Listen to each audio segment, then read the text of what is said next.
Hello and welcome to Our Time. Hello and welcome to Our Time. How lovely to have your company once again, Janice. I know. It's always lovely.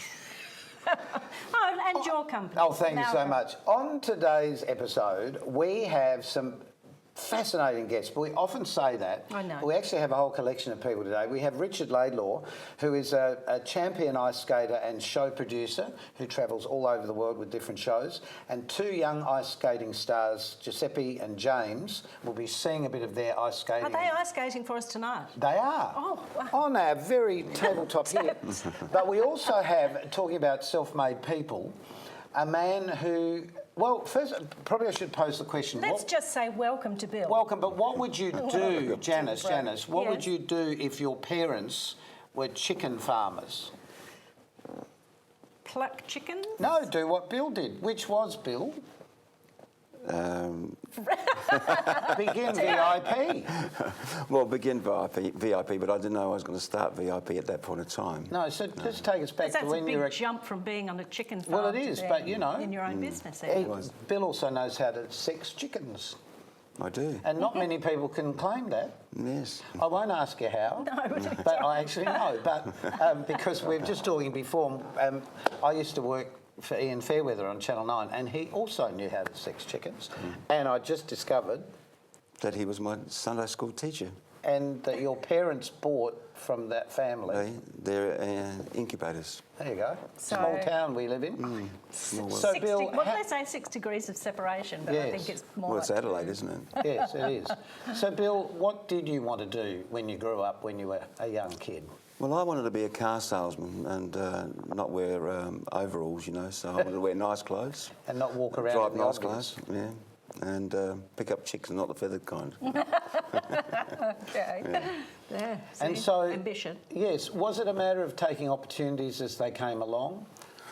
No, I was a fairly shy kid actually, and I wanted to be in car sales, like I said, and it was difficult for me to get a job. So the only job I could get was selling vacuum cleaners door to door for Electrolux.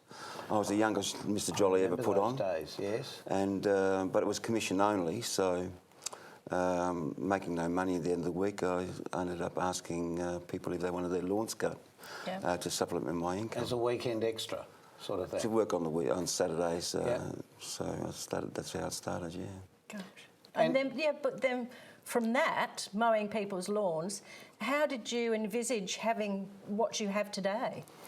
Perhaps you don't know, do you? I mean, when you start something. The first start was I was making more money than my friends were making in a week, in one day, and I thought, gee, how good is this, you know? And how many more other people would like to sort of do this sort of thing? But before I thought of that, I thought I'd go and buy a lawn mowing business and do it full time, which I did. And but I found when I was purchasing them, they were very hard to come by. And you had to be very quick off the mark. They were very popular. Yeah. So I didn't have any money. So I learned to get up early in the morning, look up the business partnerships, rang up the businesses and said, look, I'll buy it. I'll give you $50 deposit and with a long-term settlement. So I bought them and I took them all off of the market. Yeah. And then I would advertise my phone number and my name, Bill Viss Mowing at the time, and sell lawn mowing rounds, private businesses from there. So it was a franchise right from the start? No, it wasn't. No, but you were the first person to actually franchise, weren't you? Yes, I was. Actually, I was inducted into the Franchise Council Hall of Fame in 2003 for introducing franchising to the industry. Right. But at the time, I fell into it by accident again. Is that all these people I sold rounds to, they kept coming back saying, look, can you help me buy my mowers? Can you help me buy my insurance? Can you help us look after customers? And I said, well, I'm going to charge you a fee for that. Because I did approach the Lawn Mowing Association and come up with the idea to try and do the same thing. And they said, who's this young whippersnipper? Get him out of here. And so I decided... Whippersnipper being the operative word. Yes. Did you whippersnip as well? The edges beautifully? Well, it's in 1977, when the whippersnipper sort of was first manufactured, that's when lawn mowing came of age, because they never used to do the edges in those days, and of course edging became easier to do with that, and that's what made lawn mowing a lot more popular by the introduction of the whippersnipper, or the weed whacker, or they call it all different things. Oh, okay. You didn't just stop with that though, did you? Because you've diversified into other areas of helping people. Well, we did start back in '79 when we sold the first franchise, and then for the first 10 years we were. I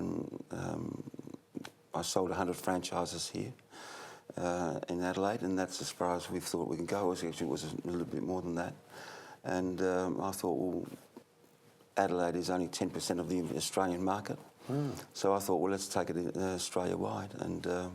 I did try to list on the second board exchange to try and raise the money, but it just didn't go off, so I decided to go on my own and do it.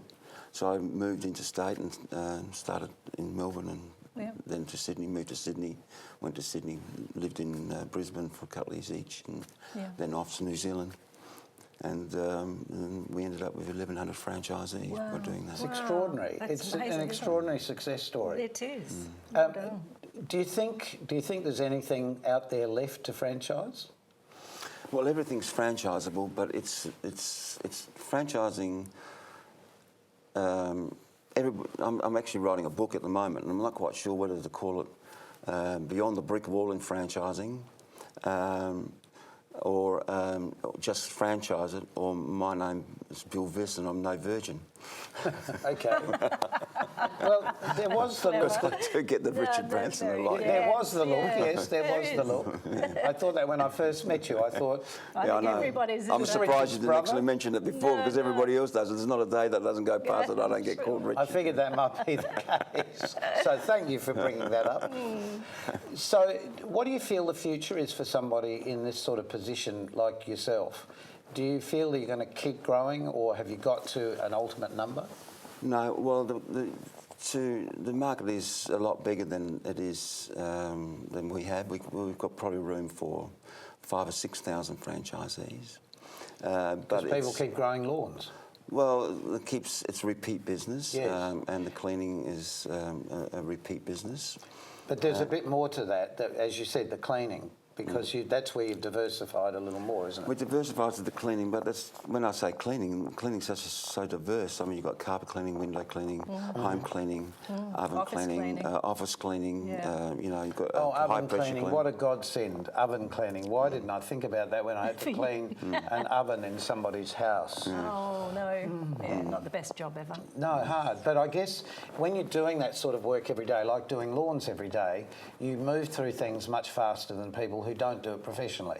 So you get a quicker job done, probably a better job done than you'd probably do. Well, we developed what we call the VIP systematic cleaning system and the VIP systematic mowing system. It's not difficult, but it's just there is a difference between using it and not using it to be cost-effective. Because you've got a set of rules or criteria to work under? Well, it's a set of rules to help to be competitive with your customers, so you're more efficient, and of course it's more profitable for the franchisees. Do you have another thing around the corner that you're thinking of working on that you can talk about? Well, airlines?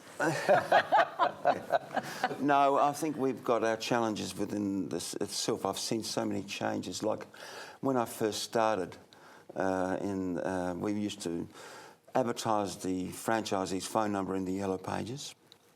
We would direct it to the latest technology at the time called the answering service. Yes. The franchisees would get home at night, answer the call, ring the customer and organise a time.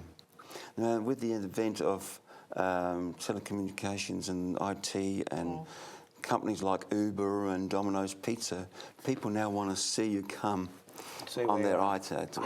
And so that's the future that we have to look at, you know. So how many people do you have working, making all this happen? We have a staff of 50 around Australia. That's in... we have... who then administer beyond that? We have one administration. I used to have an administration office in each state, and I found that too cumbersome, so I combined it all here into South Australia.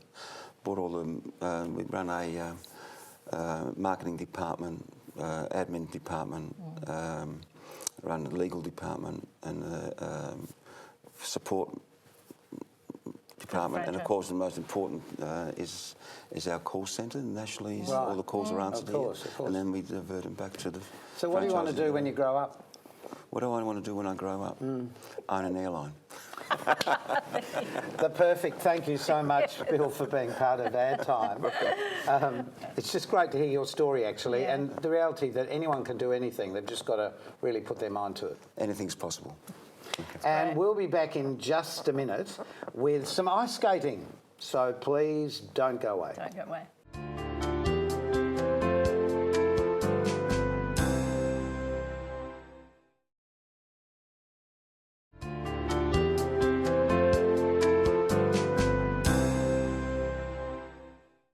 And welcome back. Yes. Janice, it's great, as we've said on many other occasions, to have friends who are appearing on the show, particularly because we have friends that do some amazing things, like Richard Laidlaw, who's joined us on OurTime. Welcome, Richard. Hello, Richard. Great to be here. Why is that? Why is it great to be here? Well, tell us about your amazing things. Well, it's been good to catch up because yes, so not only with you two, but with Tanya and Bill Viss, who was just on this show. Yes, who's an ice skater too. He was. You got an ice skating theme in the show, I see. Without realising, I didn't know that. We didn't realise. But Richard, you've been an ice skater since you were how old? About 12. What got you skating? I went with the Scouts to Hindley Street, and loved it. Absolutely loved it, and bugged Mum and Dad until they took me to have lessons. And how old were you then? 13. And then you left school. I did. What, at 13? I did. Did you? I did. I left school. I had an affinity with the ice, and I left school and trained full time. Wow. In skating. In Sydney. with with Belinda Noonan, or Belinda Coulthard back then. She was considered one of the top coaches in Australia. And she's also the voice behind the Olympics. She is. She is. She's the Olympic commentator for figure skating. Yeah. Wow. Now, we've got some pictures of you. Oh, God, here we go. And some of the interesting things that you've done in your life. Oh, yes. Here's you in the sort of attire that many people have seen you over the years as a performer. Yes, that's right. And who's the bloke in the red suit? And you don't just skate, but while skating, you also do the fire and ice number. That's right. I do a bit of skating. We'll see that in a minute. Just a bit of fire and ice. I used to do a bit of acrobatics a few years ago. Not anymore. Too old and fat. Nice, simple costume, this one. Oh, yes, bit of feather. Here's some fire. We've got a couple of shots of this. These are in ice shows where, Richard? Singapore. Well, that one was in Singapore. That one's in Singapore there. Some of them were in China. How did you get all that flame out your mouth in one go? With great difficulty. Boom, boom. Yes. And here you're in disguise. Yes, I am. That was. What was this show called? Batman. Not really. No. Great coffee, This was in Singapore too, wasn't it? Yes, that was sort of a bit of a Cirque style show. Okay. Yeah, a bit mysterious it was. And that there is one of my young students, Giuseppe, when he was just a little boy. Who we're going to meet in a minute. You are. He's not a little boy anymore. No, he's not. A young man, yeah. He's at least the same height still. Yeah. And this is another production show. You've specialised in sort of glamorous, really show business showy shows, both on ice and on stage, all through Asia, haven't you? Yep, that's right, for about 30 years now. Wow, gosh. Been a long time. Now you're recognised as one of the top coaches in Australia. Well, how did that come people about? say? Well, I've always loved skating and always wanted to pass on my knowledge, and I guess it's sort of like me still competing. So instead of actually getting out there and doing the jumps and spins, I'm doing it through my students. So but at the same time, you're still performing. Well, I was going to say, you still have to do the jumps and spins to show them how to do it. No, not anymore. I'd love to. I am going to do some work in the harness coming up soon because I'm coming up to my 50th birthday. So I just still want to explain what in the harness means. Well, harness, it's an overhead thing on pulleys where they pull you and take away any fear of falling. Right. So I'm going to try a couple of these double jumps, and once I've got my confidence, I'm going to... that you used to be able to that I used to be able to do, and I'm going to film them and I'm going to put it on Facebook. So at 50, that's Still the last can. time you'll see me do it. But you're going to take out the rope when you do that? No, I'm going to do it off the rope. I'm not going to do it in the heart. See, Janice, I met Richard first when he was 14, I think, and he auditioned for an ice show that I ended up directing. That's right. And from that time on, we've become great friends because our interests in show business have been very similar. And I've been lucky enough to travel all over the world with the shows that Richard's produced. Yeah. He always makes me play an old man. I wonder why. Well, I'm going to have to soon take that spot. No, not until I can't do it anymore. But your advice to people who are interested in ice skating, because it's an expensive sport, isn't it? It is expensive. And I think it's a wonderful sport because there's lots of goal setting. And I think if you get your kid into ice skating, it will cost so much to keep them skating that they'll never get into anything that's not unsavoury. I always say going into the They fridge. won't be able to afford it. Okay. I always say going into the fridge because it's always so cold in an ice rink and you see people skating around, they're all rugged up. Yeah. And after a while, off come all the warm clothes because it's really hot work, isn't it? It is. You use so much energy and it looks so easy and smooth when you see the skaters. Absolutely not easy at all. No, I've tried it. I have tried it, and it's not. Well, you're all good. No, I'm not good. I can just stand up without falling over. A bit of a glide here and there. Yeah, a bit of a glide here and there, and a bit of a talk and a song, and then get off. So these boys that we're going to meet in a minute, they've been competing for quite some time. So they started skating with me virtually from not being able to skate at all. Yep. And they've been, I think, 5 years we're up to now. To becoming Australian champions. To Australian champions and international representatives. So, Yeah. Wow. and I'm just going back, I think skating's a great sport because it's got lots of goals to achieve, and I think that there's lots of life skills that can be learned in skating. And I think Personal discipline being one. personal discipline, and you know that you can set that goal and actually achieve it. We've got a shot here of you and James at one of the overseas competitions. A junior Grand Prix or a junior Worlds, yeah. Yep. How difficult is that, just going overseas to a whole mixture of people that you've never sort of seen? It's a completely different realm. So compared to competing nationally. So once you start going to international, it's a completely different ballgame. Because is this you waiting to go on or waiting for scores? No, that's waiting to go on the ice. Okay. So James at that time would have been very afraid? No, Probably very nervous. Very probably nervous at that is the time. better I don't know, word. you'll have to ask him. I will. And is he coming or going? And he's just doing his warm-up, and that's me at the barrier giving a bit of last-minute instruction. And he is about to go out there and skate for the world. And now everything's live streamed, so it's not just the people in the arena watching, Anyone it can is see. the entire world that's watching. And I know the first time that we were over there, the very first time I went to an international competition with him, our phones just went into overdrive after he skated, you know, because of people watching it and going, oh, I just saw you, and I just, you know, this was great and that was great. And Let's just go for a break now, and then we'll introduce Giuseppe and James, two of the boys who have just recently won in the Australian competitions. Championships. Yes. Right, great. Stay with us, and we'll be. Oh, sorry, these teeth. Not your Breaking them in for a friend. We'll be back in a minute to meet these two boys we've been raving about.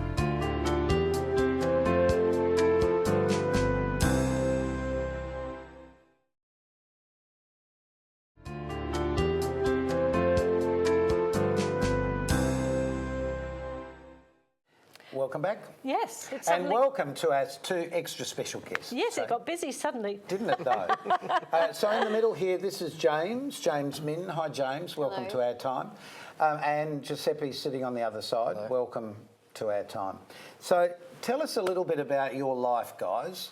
What time do you get up in the morning, James? I normally get up about at 6 o'clock, daily routine, and then head to the rink at about 6:30ish. So I start warming up, and then I'll skate an hour and a half in the morning, and then head to school afterwards. And then in the afternoon? And then train in the afternoon for another an hour and a half. Do you really love it? Yeah, I love it. Like it's like one of my best. It's the best feeling in the world. Like. What about the competition stuff? I love competing. Yeah, putting yourself out there and showing what you got. It's great. Do you feel the same, Giuseppe? Yep, it's amazing. What's amazing though? Is it the feeling of skating? Is it really the gliding across the ice? What is it, the jumps? Well, me personally, I like the jumps. Is that because you're very sporty and athletic? Yeah, I think I'm pretty sporty. And how long have you been skating? Did you start as a little kid? Yeah, I started when I was 7. Okay. So I've been doing it a long time. But why ice skating? Well, my sister did it, as a public session. She's older than you? Yes. Yep. And then I wanted to go try it, so I did. And then I just loved the sport and got into it.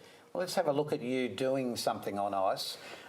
Richard, where was this competition? This was in Thailand. This is the Asian Open Trophy. And both Giuseppe and James represented Australia there.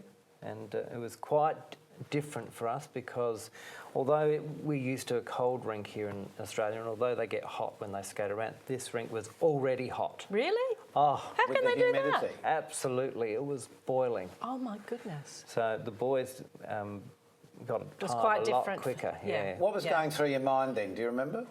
Well, at this point of the program, it's half in, and as Richard said, it's very hot there. So I'm struggling to breathe. Oh, so really? It's pretty But hard. I don't That's when think the burn sets in. Yeah, but it looks so smooth and so easy when people watch this. I don't think anybody realises how much muscle attack you have to have for everything. And concentration too, obviously. Oh, absolutely. Oh. Just a 4-minute program is the equivalent to jogging 16 kilometres. That's the sort of energy that you expend. So. Do you eat a lot? Yeah, I eat lots. You never stop. This is, and James, this is you, obviously. Where was this? This was in Croatia at a Junior Grand Prix. It was my second Junior Grand Prix in the 2015-2016 season. And this was my short program. I was performing it to The Prayer by Anthony Kalia. Oh, Right. lovely. Great to costume. keep it in Australia. Great costume. I made it. That's My why. design. Your design. His design, yes. Well done. So, James, what was going through your mind here? Are you so focused that you don't think of anything but the routine? Yeah, I was really focused, but my first element I'd messed up, so I was really focused on getting the last element right. So how do you cope when something does go wrong? Because you often see that, they play it back over and over again when you make a mistake. What do you feel when that happens? How do you refocus yourself? You just got to move on and just focus yourself on the other elements in the program. And so being in the moment. Yeah, being in the moment and being present, so you're not so caught up on the element because you've just got to move on and just... More to do. Can I just grab your... Thanks. Be very careful. It's very precious. And how much did these cost? They would have been... About $2,000. Yeah. $1,000 for the blade, $1,000. What happens when your feet grow? Just get new ones. When you look at this, the bottom of this is a concave surface, so it's quite sharp on either side of the blade. That's right. And that's how you do edges? Edges, yes. Yep. And that's all that lovely flow that people see. And then with the toe pick here, you need that for the jumping. Yeah, and footwork. The thing, and you leave holes in the ice. Yes. Right. For old people like me to trip over. Yes, and James is very particular with his skate, so he needs to have a very particular sharpen or grind. And if it's wrong, it can absolutely throw his performance. So he's he's very sensitive when it comes to handling his skate. Yes, I know. Well, they're really they're like an extension of your body, really, aren't they? Yeah. So, Giuseppe, what's your ambition from this point on? Do you want to keep competing? Do you want to go into ice shows, travel the world with the show? What do you want to do?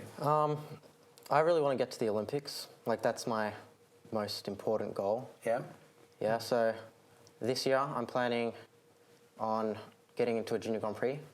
So just to start my journey at international properly. Yep. And then hopefully from there do more and then eventually Olympics. So do you see it as a sport or do you see it as an artistic pursuit at the same time? A little bit of both. Okay. But is that what Richard's given you, that sort of knowledge, that it's more than just the competition? Yeah. What about you, James? Yeah, my goal, my long-term goal is definitely to make it to the Olympics. And I hope to possibly win a world championship or an Olympics just to put Australia out there on the map and make it well known in this sport in Australia. So Yeah, but I guess because, sorry to interrupt you, but it is Australia's the hot country. You don't expect people to be having ice skating as a sport. Or tobogganing. Or, no, well, that's true. So, No, that's you know, true. who's to know what can happen? Yeah. The lovely thing is that these two young lads are Australian. They're working for Australia in the future, and we seriously wish you the best of luck with all of your competitions and your future. And I've known you both for quite a while, and it's just been lovely to watch you grow. And for you, Richard, it must be very much the same. I'm very proud of both these boys. Their journey is, you know, gone like this, up, and as you should continually going. Fantastic. Well, thank you once again for joining us, and thank you for joining us on Our Time in this episode. We'll have more exciting guests next time, won't we, Janice? We certainly will. Thank you for joining us, and take care until the next time. And keep yourself nice till then. We'll see you soon. Bye.